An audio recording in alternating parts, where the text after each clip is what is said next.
Well, Savanah Hernandez got her start in politics pretty recently, but in a very short time frame, she has made a name for herself as a fearless independent journalist, uncovering the truth of what's going on in the streets of America as well as abroad. Her coverage has earned her, think about this now, over 20 million views across the internet and TV. She says we're in a war for truth, as well as our God-given freedoms. And we are very happy to have her with us tonight. Welcome to the show, Savanah Hernandez. Savannah, welcome. Thank you so much for having me. What an introduction. We're excited about what you're doing because I think we tend to just distrust media these days. They don't tell us the real story because most of them don't even go and try to get it. You have gone, for example, to the southern border, and you've reported that it's not like the networks are telling us. What did you see at the border that most of us don't get to hear about? Governor, it was heartbreaking to see what's currently going on down there. Of course, we are constantly hearing about how Democrats want open borders, but actually going down as an independent journalist and watching illegal immigrants cross over our southern border in droves all day long was incredible to witness. So when you go down there, and any American citizen can do this, you watch people just flooding over and flooding over. I talked to Border Patrol and National Guard while I was there as well because I wanted to really understand what the media is keeping hidden from us, right? Some of the things that the Biden administration is allowing to prosper via our open borders.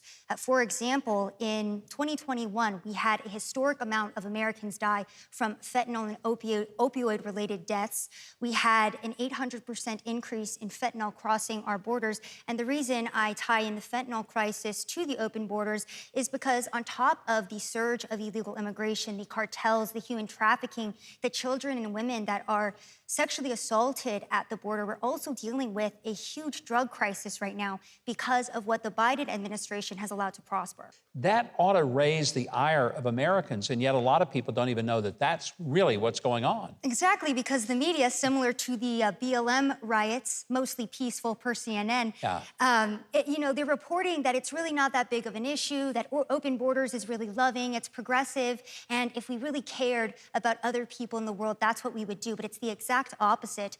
I actually have a video that I put out of young children who had been drugged by the cartels, by human smugglers, and the reason they were drugging these children was so that they remained silent as they were crossing the border. Now, the saddest part about this story is that Border Patrol actually told my friend who got this footage, these children have been seen multiple times. The cartels use these kids and they pass them off and pass them around to the illegals coming into our country so that way they can be passed off as a family unit. So when they get into America, it's easier for them to stay here. So these poor children are being exploited and used, and it's not loving at all for us to have open borders. And again, I do highlight the Biden administration specifically because they have the hands tied of our Border Patrol members, our National Guard members. National Guard was telling me that the cartels have been sending them pictures of dead bodies and telling them, you're next, because they have cell phone towers on the Mexican side of the Rio Grande. They're finding out these National Guardsmen, they're targeting their cell phones, they're figuring out who they are, and they're sending them death threats. That's what the Biden administration is allowing to happen to our service members every day. You have been banned from Twitter, Facebook, YouTube. You get shut out of a lot of normal ways that people would tell. How do you get your stories out if these social media platforms say, Savannah, we're not going to let you report?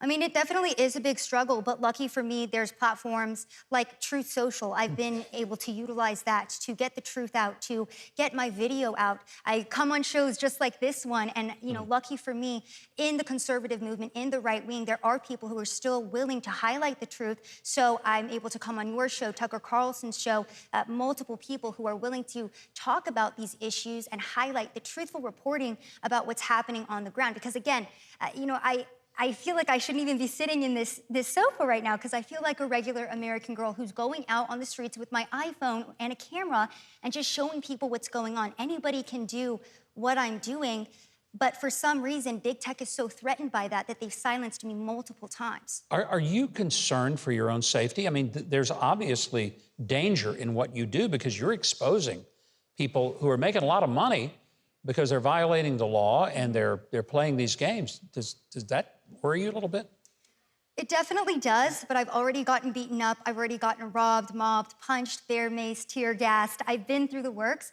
And, you know, for me, telling the truth is more important than any physical harm that can come to me. And God has protected me so much. Well, I really hope one day you own CBS or ABC or NBC, and you'll be able to give the stories that Americans aren't hearing. It's so important. Savannah, thank you. You're a gutsy young lady. I'm going to tell you something. I cannot begin to express my admiration for your courage and your willingness to go out there and make sure we are getting the real truth. Savanah Hernandez. Now, if you want to keep up with Savannah, here's how to do it. Go to Huckabee.tv. We've got links that will connect you to Savannah and all of her platforms, which I think you will find fascinating.